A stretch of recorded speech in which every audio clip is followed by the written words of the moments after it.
it's always good to have a will in place. You never know what's going to happen. And here today to talk about that is the Baroness Juliane von Schmeling from the Baroness Family Law Consulting in Wilkes-Barre. Juliane, great to see you. Glad to be back. Well, we know having a will is important. And when we talk about mediation, negotiating a will, one of the things you start with is succession. Tell us about that. Well, yeah, I mean, in the business, for example, if there are multiple children that are interested, for example, in taking over a family business, there's some interest in there that, you know, should be discussed. Of course, parents can always decide who should get what, but a lot of times that causes the family to come apart afterwards, a lot of animosity, a lot of problems down the line. And I think a will is a practical tool, but of course, and a necessary tool. But if parents really love their children, they should put a little more effort into it in figuring out, maybe with the entire family. Maybe they think that the one person who has the degree and that is the one ideally suited for it, but maybe they're not so much interested. Maybe the other one would prefer to go into that business and have maybe some ideas for their children with it. So. And when we get into breaking things down, Juliane, tops on the list has to be property. Someone that, you know, a parent, a grandparent that may pass away, one of the top things you have to deal with. Well, of course. I mean, sometimes, well, of course, houses are inherited frequently, but it's not always the case that the child that gets the house in the will really wanted it, can afford it. Maybe they wanted to move. Maybe they had really hoped to be able to move at some point, and now they have this house that's the family home.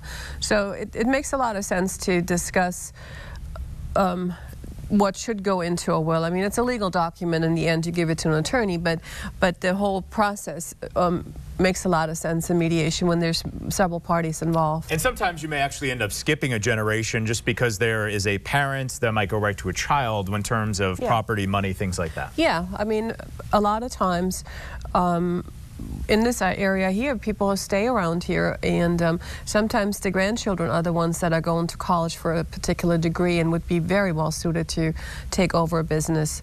Or the same with the home. Sometimes people in our area get very old, and sometimes the direct children already have their homes. So the grandchildren would be better off just inheriting a home and having a great start with the home that they didn't have to pay for.